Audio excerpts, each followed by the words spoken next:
I don't understand the ending to this movie. Well, here's the funny thing.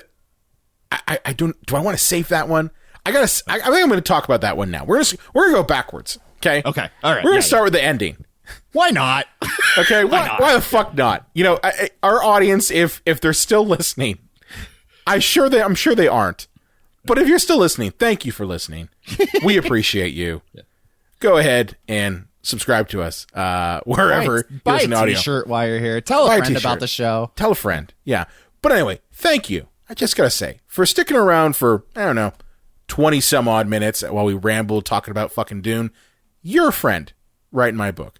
So anyway, we're gonna start at the end. Okay, we're gonna start with our dessert first. Oh, goody, goody, here it comes. Welcome to the Cinema Psycho Show. You are interested in the unknown, the mysterious, the unexplainable. That is why you are here. Oh my God, don't stop now! With your hosts, Brian, John, and Elaine.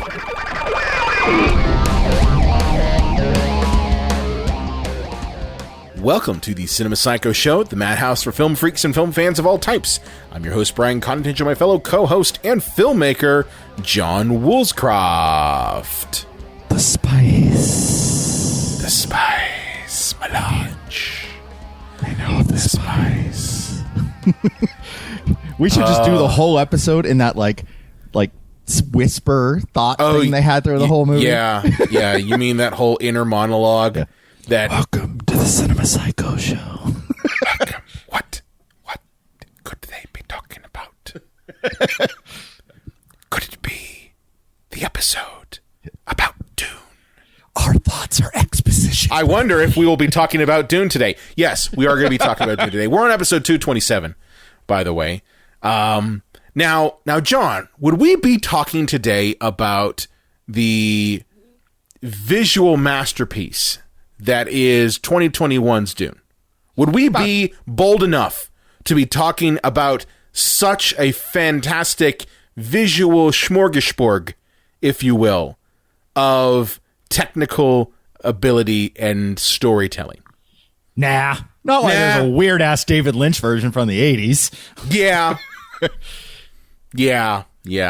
Produced by everyone's favorite crazy person, Dino De Laurentiis.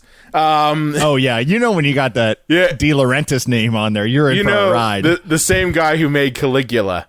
Yeah. He did this. I'm pretty sure he did 1976. Did he do Caligula? Yeah. I'm pretty sure he did. I think it was his company helped distribute it. It was the guy from Penthouse magazine. Oh, yeah. Was in charge of it. But I do believe that De Laurentiis has had their dirty fingers on it. I think, yeah. So, yeah, we're going to be talking about the wacky 1984 classic Dune. I say classic because we said this before the show. I think that I like this movie, and I think that John hates it. No, here's the thing. I can't say I hate this movie because I barely understand it to begin with. So I can't. It's very hard to get a feeling on a film when you have almost no idea what's happening. That's true. I read two synopses. Like I read like a breakdown of the plot, and then I read a synopsis, and then I watched two different videos on like a breakdown of what's going on in the story, and I somewhat understand it now. Oh, okay. Because I think there was a scene where like Patrick Stewart was fighting Agent Cooper, and like in this weird rectangles, and I was like, I have no idea what the fuck is happening in this movie. Those are personal force fields in a Landsrad. Everyone has personal force fields because in the future, in the year 10,181, we don't have guns anymore because of these personal force fields. So that is what that was. Or like computers, right? Because AI ran amok. I just imagine this is the same universe as Terminator. Basically, there's a lot in all of the Dune movies, and I don't just mean this one. Like, if you just try to think of, try to explain the plot of Dune, which we're going to attempt to do, it's going to be a mess because it's kind of all over the place. And really, I would say only I got the 1984 one, but honestly, that's because I've watched it a couple times. So, like, once you watch this thing a couple times, and it's one of those things where you have to put your phone away, you cannot even glance at it when watching 1984's Dune from David Lynch. It's not possible because I didn't even consider it. Well, no, you'll miss stuff, and you'll just be like, "What the fuck is going on?" Now, don't get me wrong. While watching it, you'll go, "What the fuck is going on?" But at least you'll be somewhat engaged enough to sort of sort out what's happening. But every single version of Dune that has been filmed, and it's one of these things that people have said that Dune is a movie that is a property that cannot be filmed, like it cannot be done. I kind of agree with that because isn't the first book like over 1,000 pages or something? It's really pretty big. It's pretty big. And when you have a novel, you can explain each of the planets in huge detail.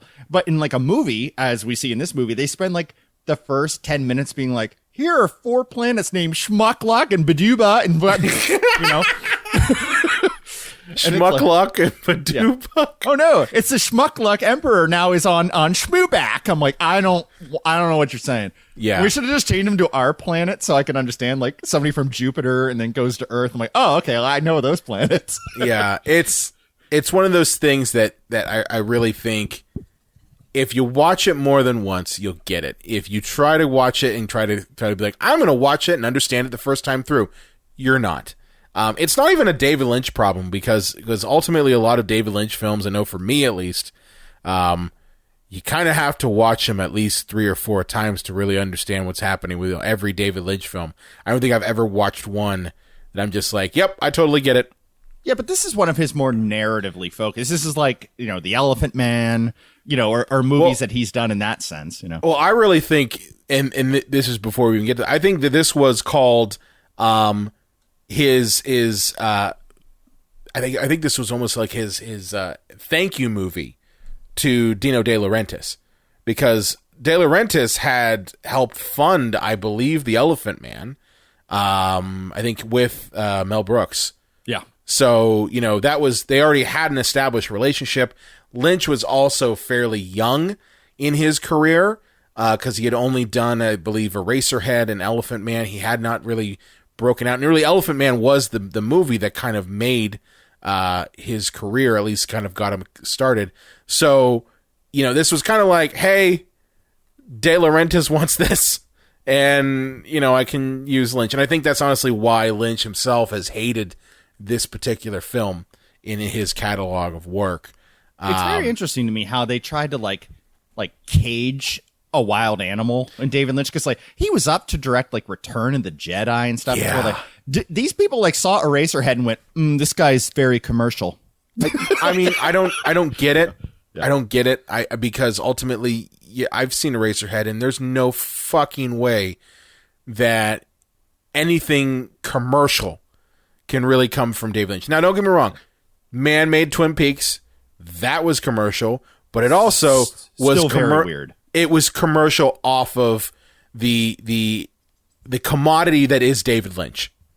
Like when you watch Twin Peaks, you're watching it for those crazy Lynchian moments.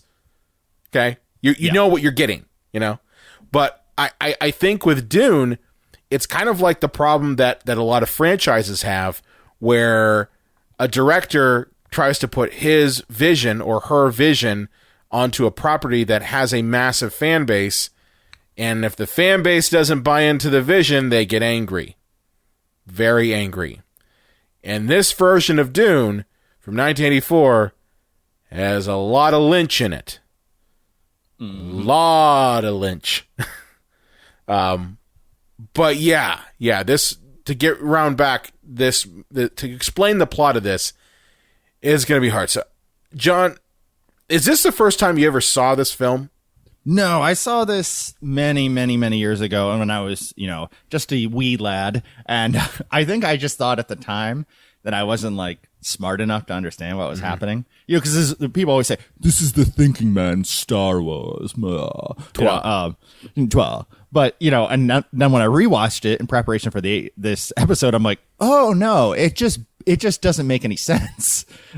Yeah, there are some things that don't make any sense. If I had read the book, I think I would have been fine, even though they did diverge quite a bit from certain things in the book. But at least I would have a foundational understanding. Yeah. But I will tell you, dear Psychos Nation, I don't think I've even held Dune in my hands, let alone read a word of it. I haven't. I'll be the first to say, and I'm this will probably catch some flack from some Dune heads out there, but I have also not read the novel. Okay, I'll be the first to say I haven't. Okay, to be fair, this is a movie podcast. This is not a literary podcast.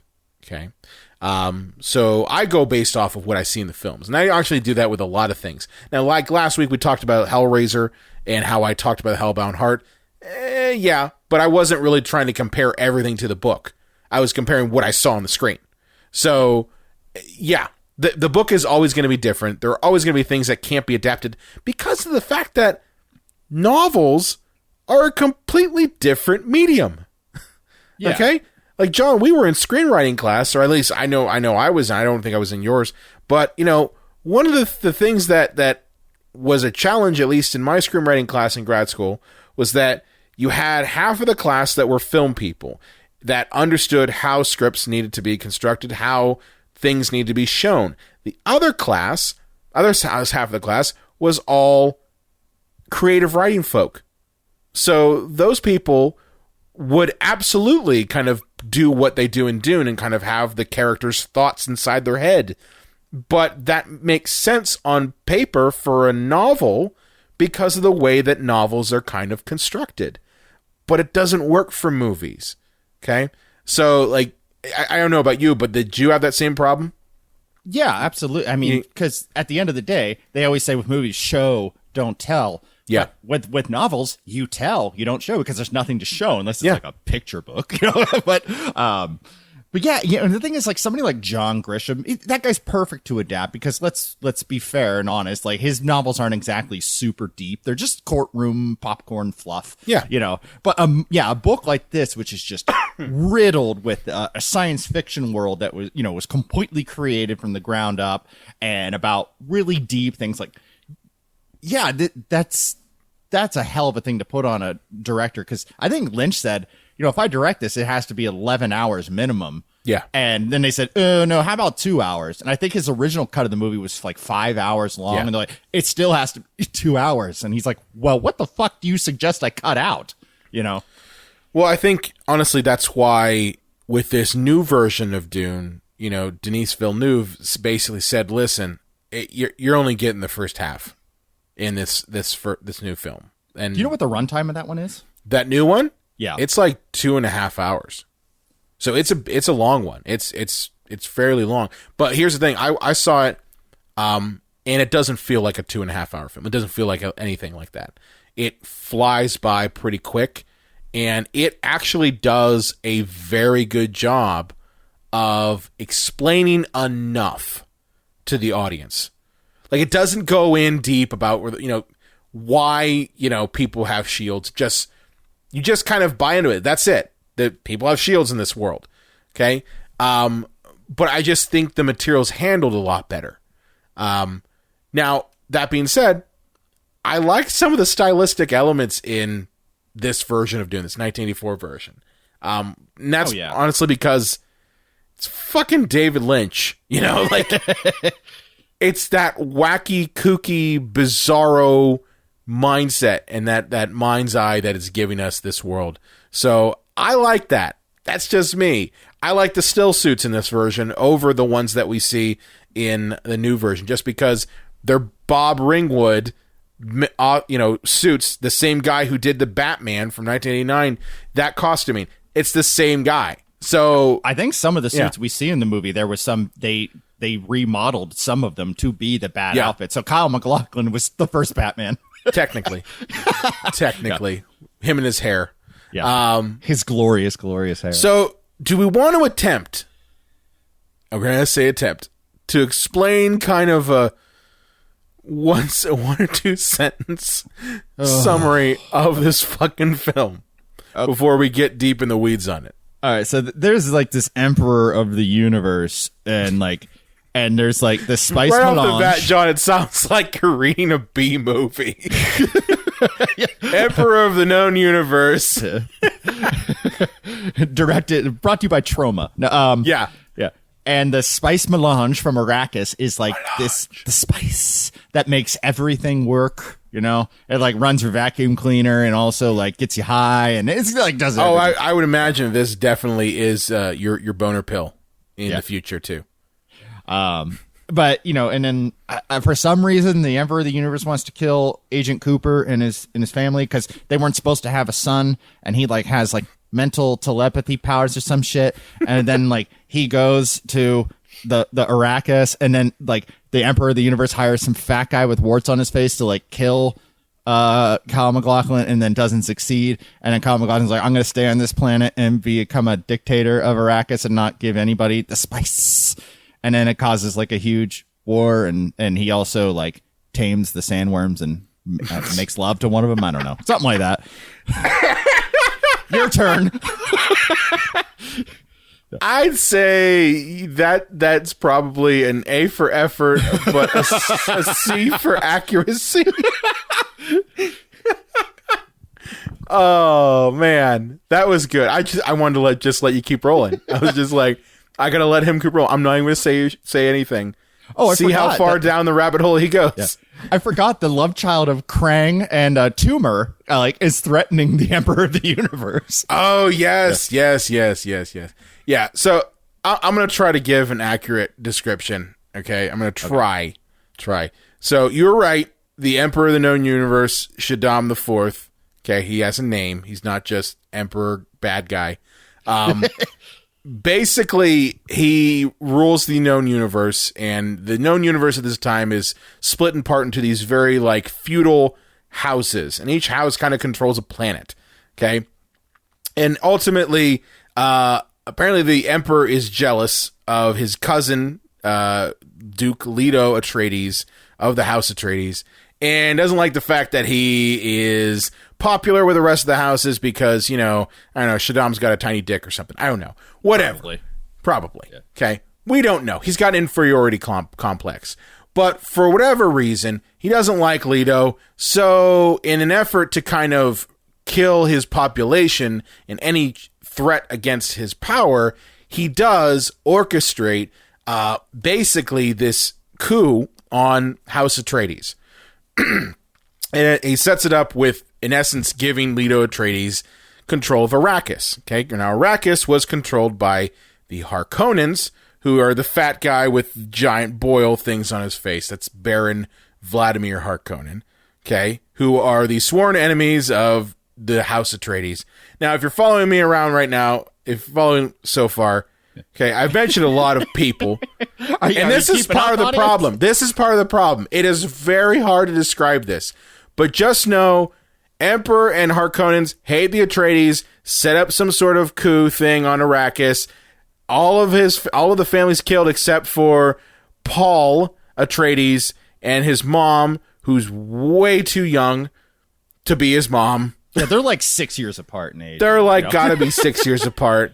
I know they actually weren't, but it's still kind of weird.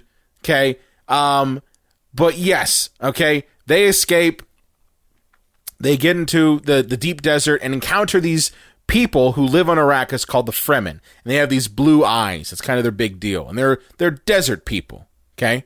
They live amongst the desert. And they're also extremely, lethal killers and kind of lethal warriors, okay? And ultimately, Paul Atreides decides that he's going to get revenge on the Harkonnens and the Emperor by stopping the flow of spice, because he who controls the spice controls the universe. It's literally from the movie. And ultimately, that fulfills some bizarro prophecy that ultimately is never really explained too much in this movie, because if you follow along with me right now, you probably aren't. Yeah. I bet even if the people have seen the movie, they still don't know what the fuck it's a good movie. Like, I'm going to be honest with you. It is entertaining, but it is entertaining at the cost of really understanding the plot in the first go around. That's why you have to watch this at least 2 or 3 times. Okay.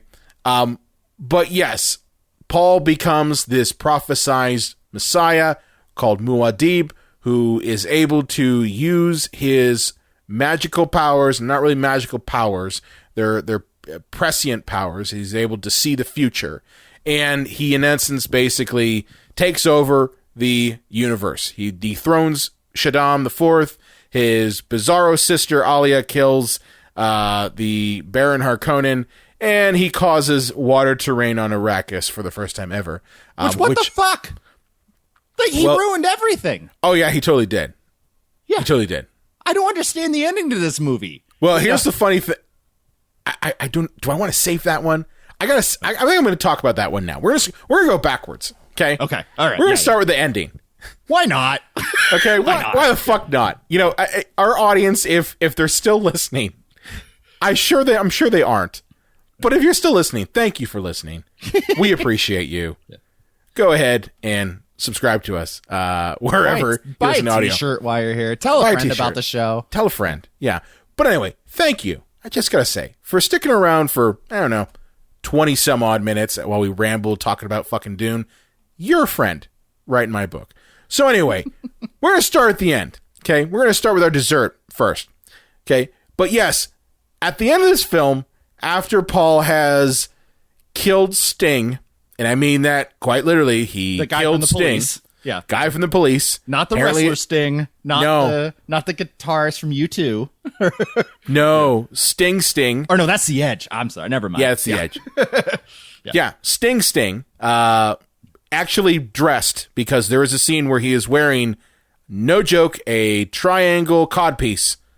Yeah. So if you're ladies and gentlemen, if you're really into like drug-addled men from the 80s with no body fat, check this out. Yeah.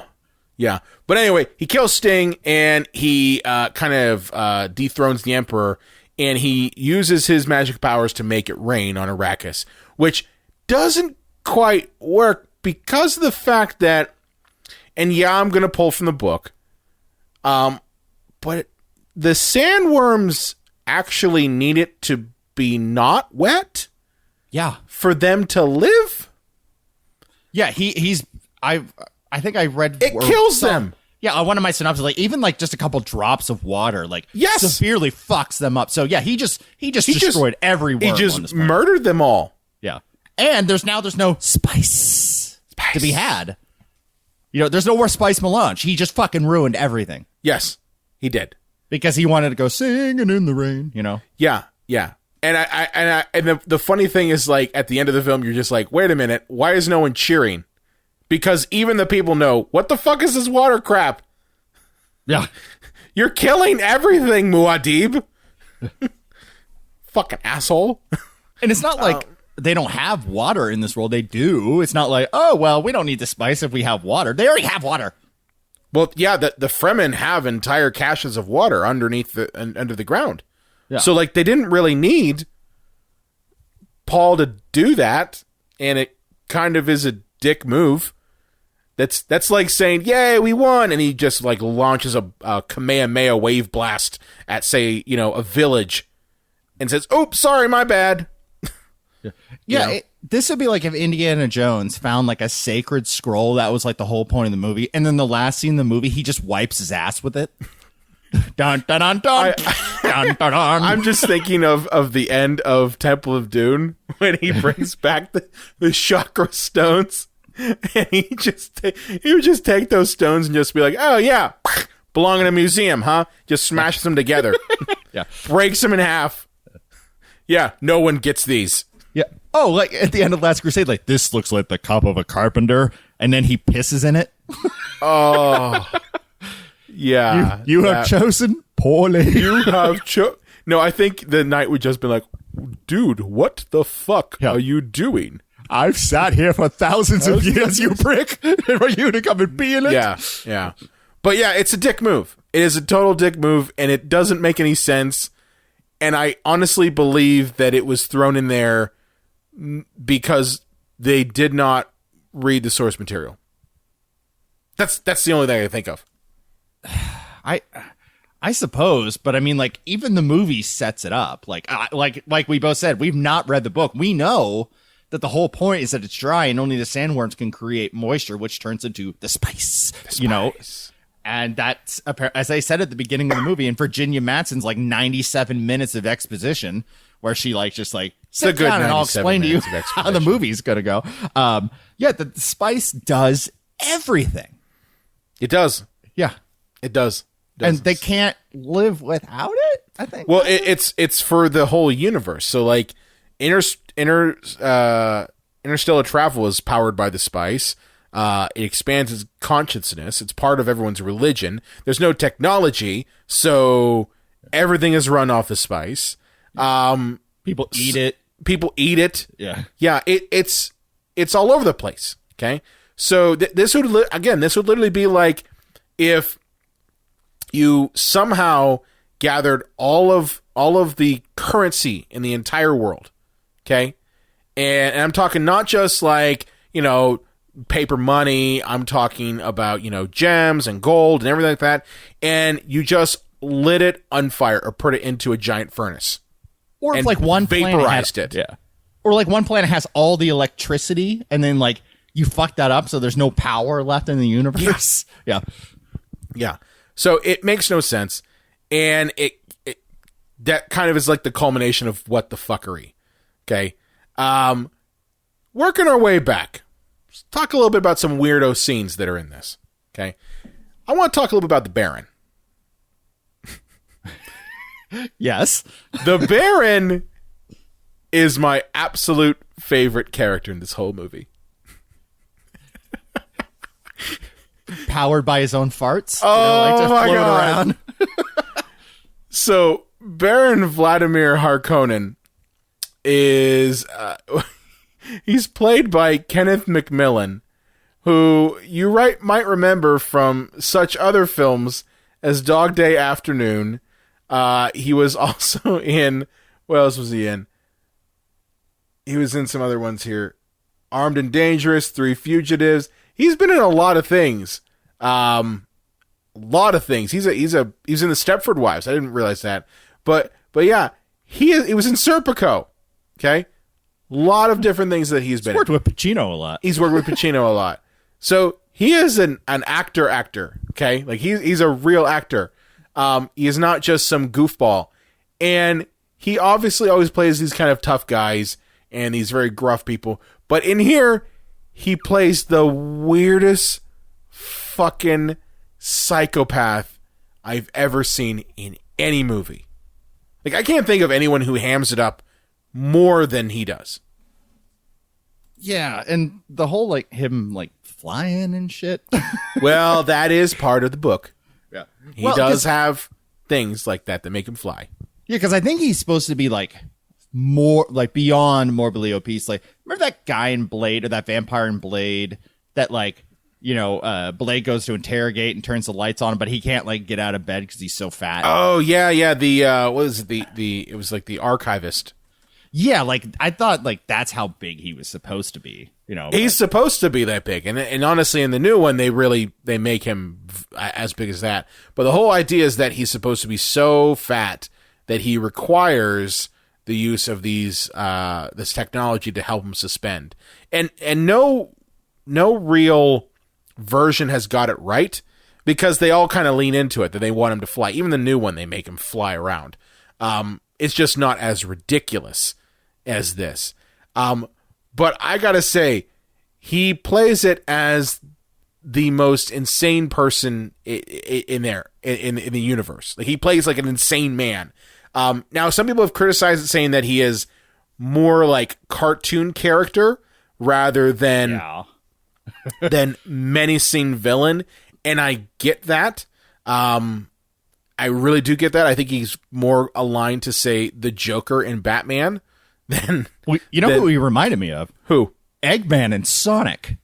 Like a big fat dude floating around. Wow, I didn't even think about that. I wonder if there was inspiration from that. I really do. Yeah. I gotta guess it probably was.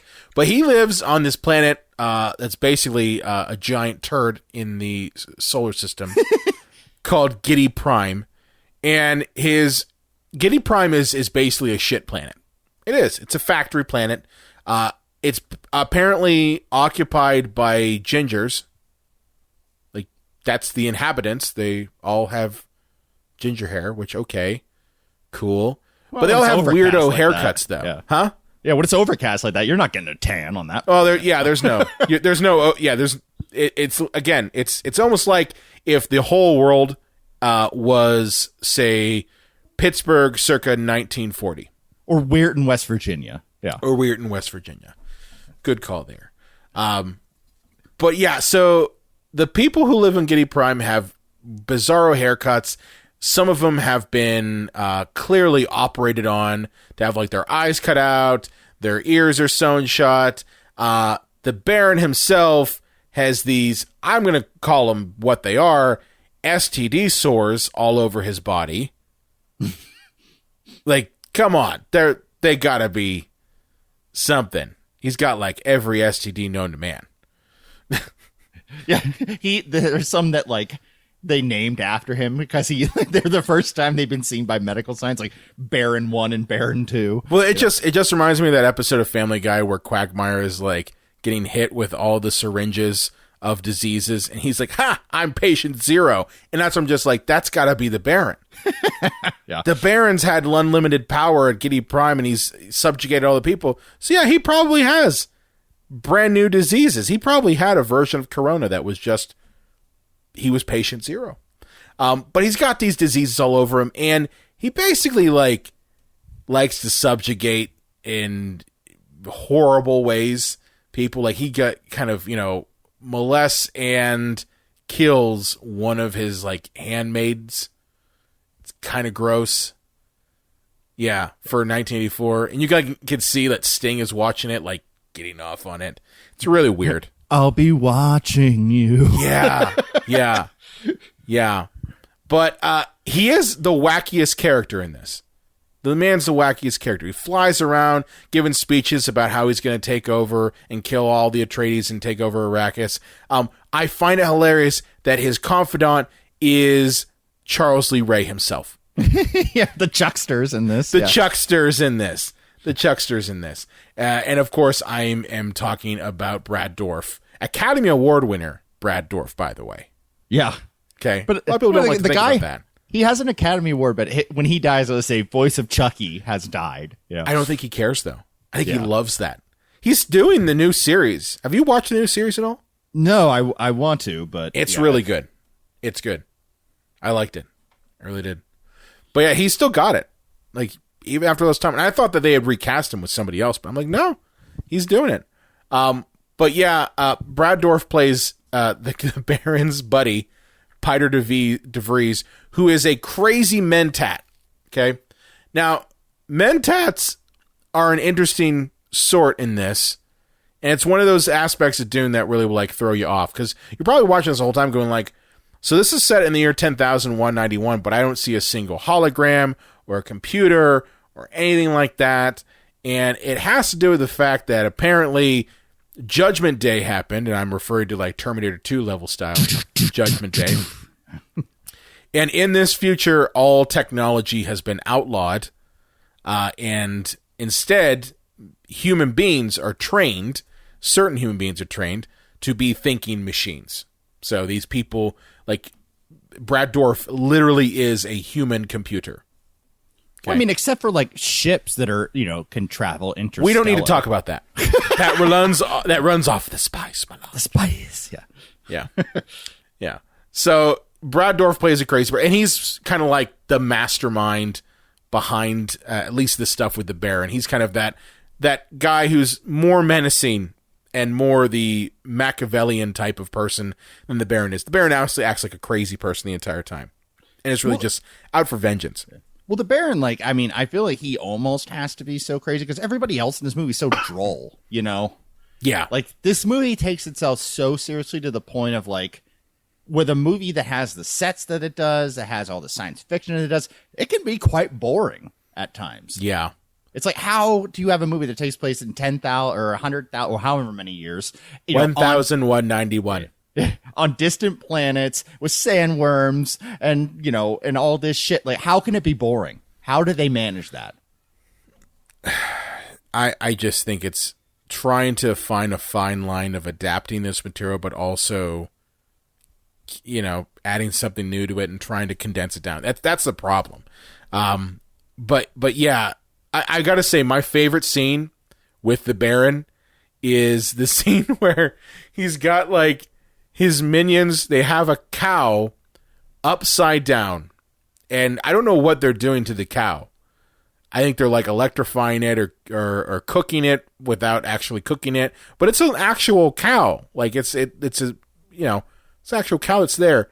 And you've got Baron Harkonnen flying around in circles, no less, screaming that he's killed the Atreides. And on top of that, you've got Jack Nance from Eraserhead with some kind of instrument that's making some weird sound. And this is a scene from the movie. Like, I'm not even kidding you. I'm not embellishing this. This is a crazy scene. The Baron's laughing his ass off. You've got Eraserhead screeching, some sort of bagpipe. And then, oh yeah, by the way, one of the Baron's nephews, the Beast Raban, comes out and just grabs a piece off of the cow. And he just eats it. Yeah. See, I guarantee the cow was probably supposed to be some kind of like intergalactic creature, but of course David Lynch is like, this is a fucking cow. I imagine a cow. And what if it was a cow from our planet? No, but it's a fucking cow, and he just grabs like a hunk of meat off of it. It's just sitting there. He just grabs it, puts it in his mouth, and eats it. It's the most bizarro, weirdo scene in this film. well, that's what happens when you hired, David Lynch instead of Irvin Kershner. This is not a David Lynch property. This should not be in his wheelhouse. No. I mean, I love that scene, but it's just so bizarre. It's bizarre beyond belief. Okay. So that's the Harkonnens. They're crazy. I've actually seen people saying those wacky Harkonnens. I think there's videos on YouTube called those wacky Harkonnens. But I want to move on and talk a little bit about the Atreides, or what I would call boring town. Yeah. Because compared to Harkonnenville, Atreides are boring. Okay. You've got Das Boot himself in this as Duke Leto, and that is, of course, I'm blanking on names here. I should know this. Oh, you're John Prochkow as Leto Atreides. I think I butchered that. Sorry.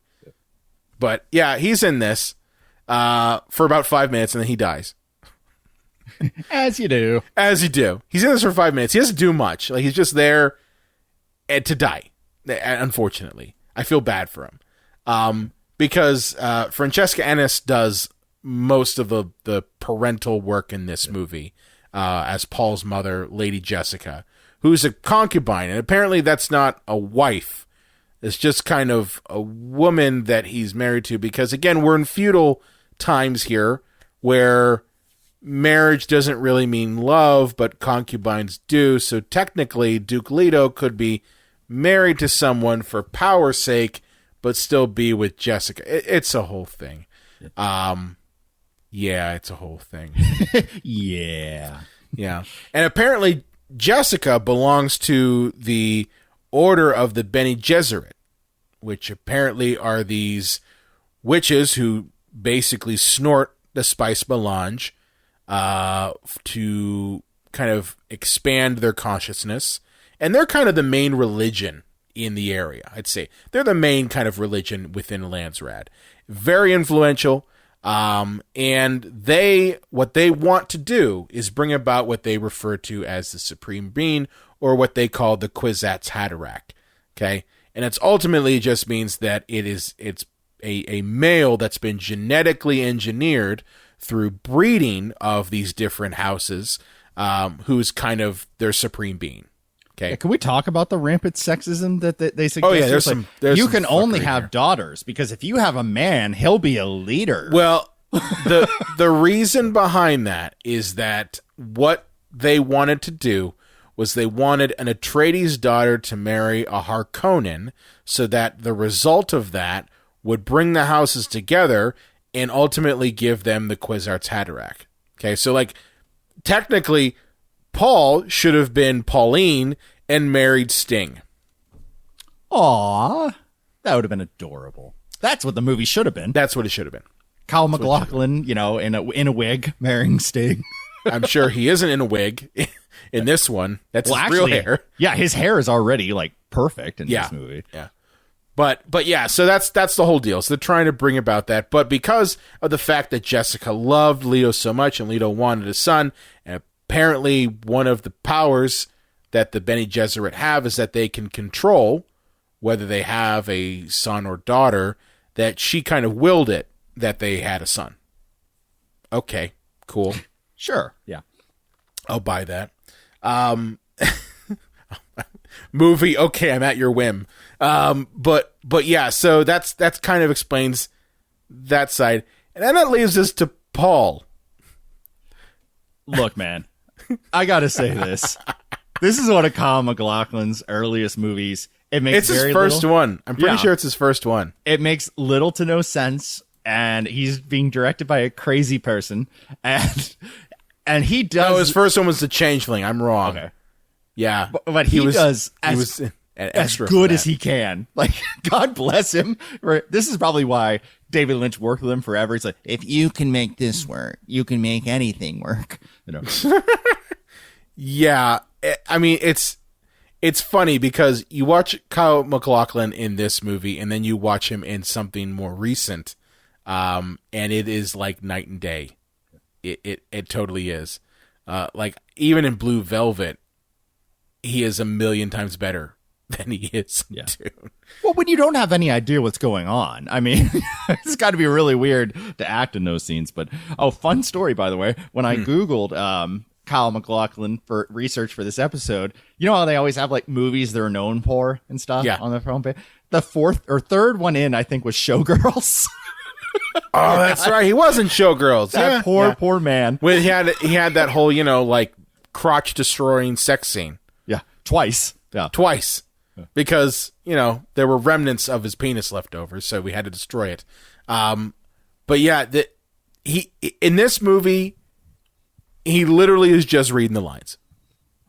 Literally just reading the lines. And even in moments when he's supposed to be acting or supposed to be sad or supposed to be happy or in love, it is quite literally, I would say, calculon levels of acting. He did the best he could. He did the best he could. But if you're a fan of the show Futurama, which I am, you know what I'm talking about. This is calculon level acting. Okay? This is robot actor acting. But yeah, it's hard because like the moments that I think about from this film that do stick with me, you know, ones that I kind of go back to are ones with Kyle MacLachlan saying lines like "the sleeper has awakened." You know, it's a great line that he says, but I still know he's just reading it. Mm-hmm. You know, or "long live the fighters." He's talking to all the Fremen warriors. It really is just him reading it. And I just have to wonder, like, if this was maybe made a couple years later, after he had done Blue Velvet, what type of version would we have gotten? We've gotten something a lot better. I think we would have, because I think he just would have had more under his belt. Well, I remember Michelle Pfeiffer saying that, like, she almost never knew what was going on in Batman Returns because they like would move the sets and she wouldn't know where to go. And then Tim Burton was improving things as they got there. And she's like, I have no idea half the time what's going on. If a more straight line, like straight to the point movie like Batman Returns, if an actor can get baffled as hell from that, just imagine what poor Kyle MacLachlan went through making this movie. I mean, I don't think that Batman Returns is straight to the line. Well, you know, I mean, it's about human beings on Earth. Like, there's some rationale to the looniness of that movie. Yes, a penguin man that lives in the sewer that survived in the sewer. You can ground yourself.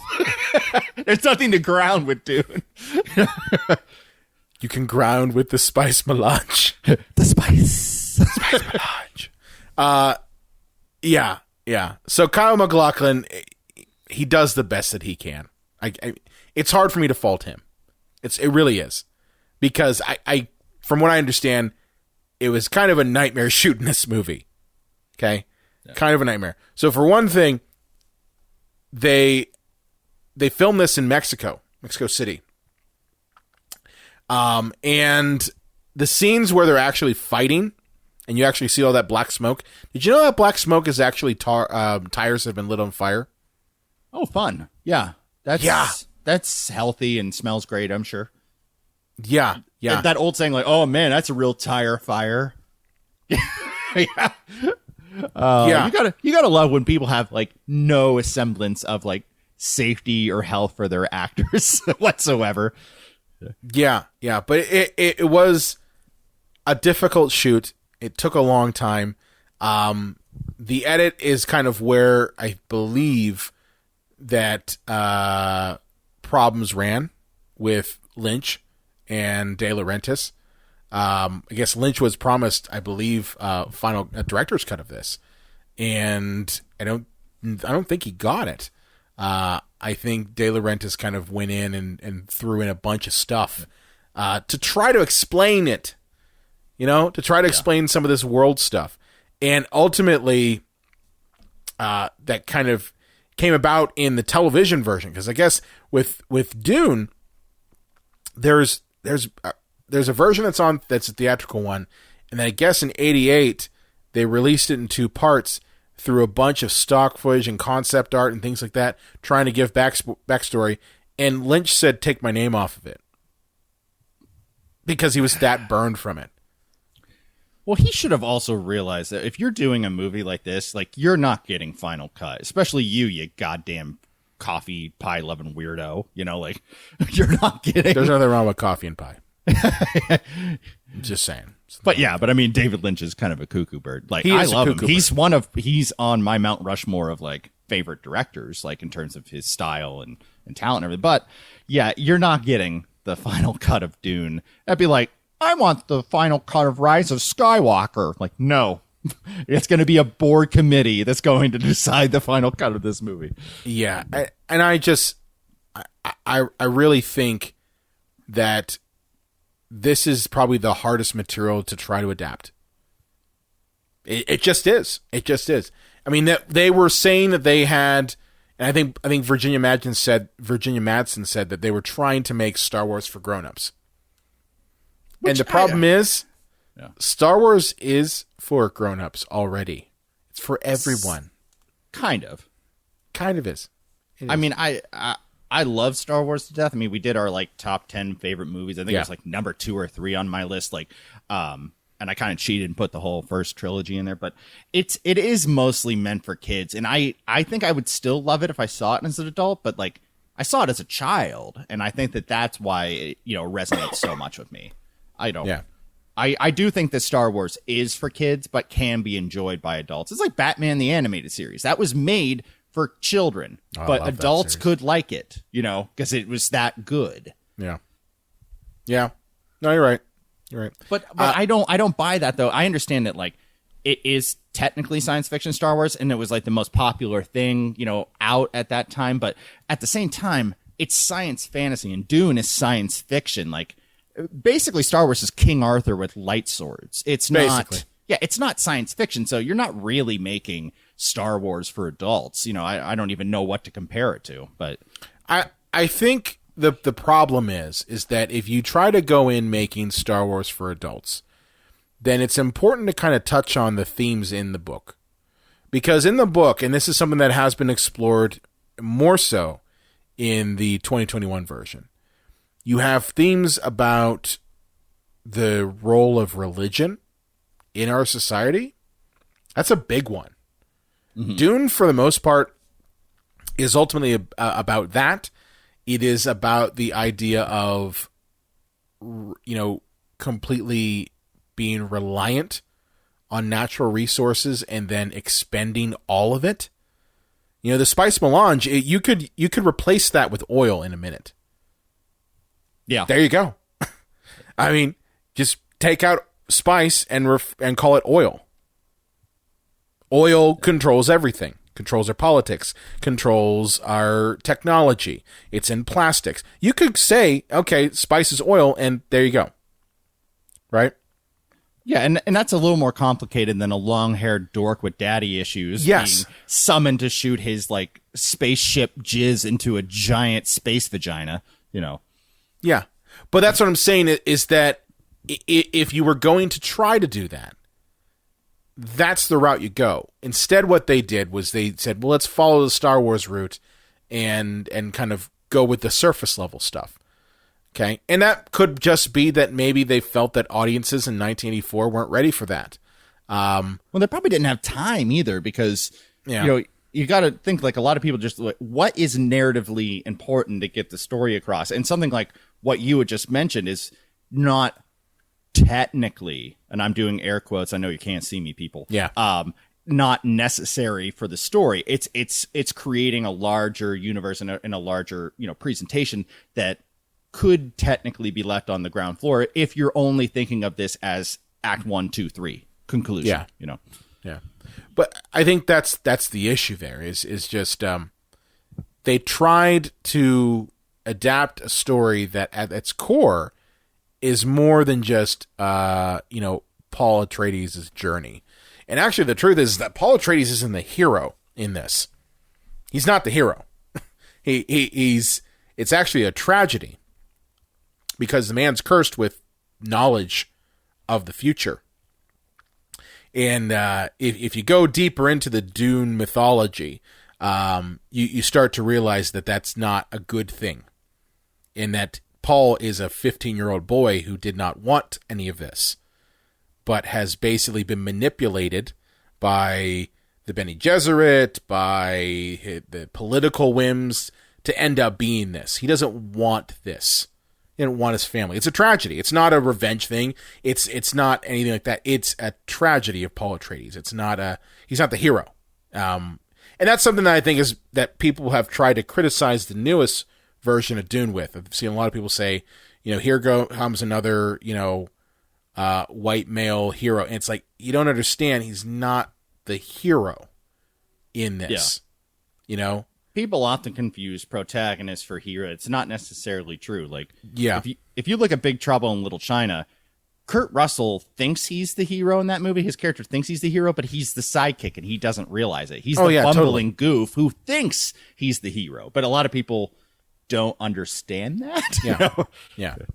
yeah. And I think that this movie, what's the biggest flaw is, it's not even it's not in. And you can even say that the direction is bad. Okay, fine. But the biggest flaw is that it removes all of the subtext that makes Dune. That's the biggest flaw. And it's something that you could say, yeah, maybe they just didn't have the time for it. Okay, well, you make time. Okay? Maybe you cut out some Baron Harkonnen screaming around and some cow just upside down and Beast Raban ripping something off and spend maybe that time talking a little bit about the subtext here. You know? That's just me, though. That's me talking. But I think it's ultimately they were trying to not really make Star Wars for adults. They were just trying to make Star Wars. Let's be honest here. Let's not kid ourselves. They're trying to make Star Wars because Star Wars made money. Yeah. Okay? And then trying to say that, we're trying to make Star Wars for adults, that's bullshit. You know? Well, yeah, and once again, I don't mean to harp on it, but hiring David Lynch, that's like, you know, hiring, you know, Salvador Dali to do like Renoir work. Yes. Like it's not that person's wheelhouse. It's not going to work. Or I would say Salvador Dali trying to make a children's comic book. Or coloring book. Coloring book, yeah. Salvador Dali, we want you to write the new Venom comic book. Well, let me wax up my mustache to get my information from the great beyond. Okay. Sure, dude. Okay, you do you, man. Yeah. Yeah, so going back a little ways here. Excuse me. I guess I want to talk a little bit about the sandworms and the visual effects in this film. What do you think of the visual effects in this movie, Sean? You know, the only things that really work for me are like set design, because like a lot of the sets are great in this. Now, when they bring special effects into it, like the weird square body armor Yeah. that they have. I didn't mention And the Patrick Sand- Stewart's in this too. Yeah. Yeah. The captain's in this. You could have cut out Jean-Luc Picard fighting with Agent Cooper for 15 minutes. No, that stuff's glorious. But yeah, I don't know, but yeah, a lot of the effects just don't work. I will say this though, the rotoscoping on the eyes does work. People When they do it, yeah, because they kind of fucked that up a couple times. Originally they tried to dye put blue dye into somebody's eye, and the person they did was blind for 2 days. We can't do that. Well, we can't do that anymore. Yeah. But yeah, for people that don't know, film is just 24 frames per second. So anytime that these people are on screen, if they're on screen for, 4 seconds, that's 96 frames or something, that they have to go in frame by frame and color their eyes blue, go to the next frame and color their eyes blue. So yeah, it's very tedious. I hand it to all the, rotoscopers out there. But the sandworms were actually, I thought, fairly decent. Yeah, even though they look like penises. Yeah, you're gonna have that. Yeah, well, they're worms. I mean, what are they gonna look like? Penises. And then what? Tim Burton just stole them 4 years later. Oh, he totally did. Yeah, He totally did. Yeah. Totally did steal those sandworms. Yeah, I mean, the visual effects, I'd say, are lacking when compared to contemporary films. I think that's something that even my arch nemesis Roger Ebert said about this, was that the visual effects were garbage in this. And I wouldn't say that they're garbage. I just say that they are lackluster. That's what I would say. Yeah, that's more than fair. Yeah. But also, yeah, I'm sure they didn't really have a budget. And anytime I watch a movie that's 30 some years old, I'm going to give them a little slack. Because remember how we thought Matrix Reloaded, the special effects were so fucking amazing, or we'd be Attack of the Clones. The movie sucked, but man, those special effects. And now you watch them and you go, oh no, Yeah. I mean, the Reloaded, especially the Agent Smith fight, literally looks like you're fighting PlayStation 2 sprites. Yeah, it's totally PlayStation 2 graphics. It's when he's PlayStation spinning 2 in the air and shit. Yeah. Oh man, it's bad. But at the time it's we were like, bad. whoa, We didn't know any better. We didn't know any better, John. That's the thing. We didn't know any better. So I will say this about none of the effects, I didn't laugh at any of the effects. Nothing took me out of the movie. So I was able to just kind of be well, it was 1984. What are you going to do? I don't know. Matte painting spaceships kind of took me out. Okay. That part I didn't like. Yeah. Because there's a scene where they're doing the space folding, and you can clearly tell that they didn't know or have the budget to really do that well. And I compare this with Industrial Light and Magic and Star Wars, that was made in 1977, nearly a decade earlier. And what do? They have a bunch of matte painting spaceships that are moving towards a big cigar in the sky, and then the big cigar disappears and then reappears over Arrakis. And that's it. We would call that in the industry temp effects right there. That's a temp sequence. That's not a real sequence. So that sort of thing, I would say, come on. Well, I imagine the studio, they said, what kind of budget do we need for this movie? And they said, well, it mostly takes place in the desert. Well, we can give him peanuts then, Yeah. Or just give him Mexico City and, massive diarrhea, because that's apparently what happened. A lot of people got health issues while filming the film. Electricity went out, poor infrastructure in the country kind of made it so communication couldn't happen. Everything you can imagine. Horrible what happened here, except for I don't think anyone died on it. Thank God. Well, yeah, John Landis didn't direct it. Oh, that's a low blow there, buddy. That's a low blow there. Hey, he was responsible. Never did any jail time. He was responsible. Well, he totally was responsible. But yeah, so the visual effects, they kind of took me out of it at certain points. The set design I love in this film. I love the set design. It's amazing. It's amazing artistry. Yeah. Amazing art. Every single set in this is beautiful. And I don't think that's necessarily David Lynch. I think that's just having... I think that probably is a De Laurentiis type thing. Because even Caligula had amazing set design if he was involved with that. So So yeah, I think that's Dino. If you took Caligula and you just like cut out the 7 seconds of the movie that doesn't have like tits and dicks, you'd be like, wow, this looks like a really fancy like Roman movie. Yeah. No, it's true. But, I think the director like plays a big part in the sets. Like, I'm sure, obviously I don't want to take anything away from a set designer and art director and concept artist because they do 90% of the work. But I'm sure like, David Lynch was there giving his, his thoughts on it. Because, you look at Batman 89, like that's really Tim Burton, like in his style. But it really was the art directors and set designers. And when you get that collaboration of two like-minded people, bam, that's great. Yeah, definitely. What last point I want to talk about this film before we can wrap up? The music makes this film. I really believe so. Did you know who did the music? No. Toto. That's right. Oh my God. Yes. No, I remember that because I giggled at the beginning of the movie. What was that? I giggled at the beginning of the movie. Now I feel bad because they did a great job. But when I saw the music by Toto, I weird how much I'm mentioning Batman 89. I just like original songs by Prince. I thought yes. I thought that's what it was going to be. Yeah. But to be fair, Toto does a hell of a job in this.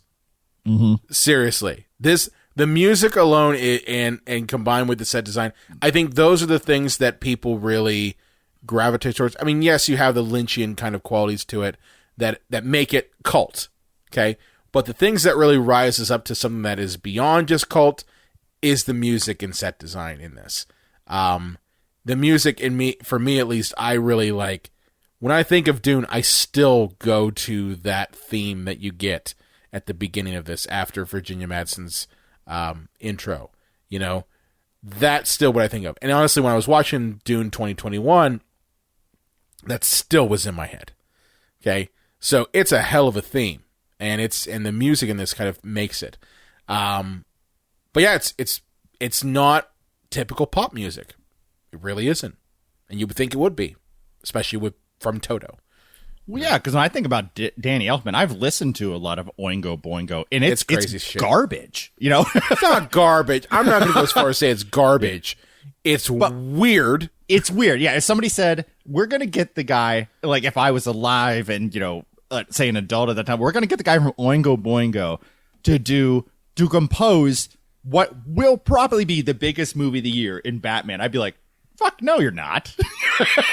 You'd be like, wait a minute. The guy who literally had a song called I Love Little Girls, is that the guy we're going to get? That guy? Okay. Who's okay? Let's see how this goes. Weirdest fucking music video, by the way. Weirdest fucking music video. You couldn't make things like that anymore. Couldn't do it. No, couldn't do it back then either. I don't know how they did it, but they did. Yeah. But no, the music in this film is great. The set design in this is great. Costumes are great too. I really do like the costumes. Although, is it accurate to the book? Probably not. Probably. But it's still there's a lot of artistry put into it. Some final thoughts here, John. What are some final thoughts on Dune?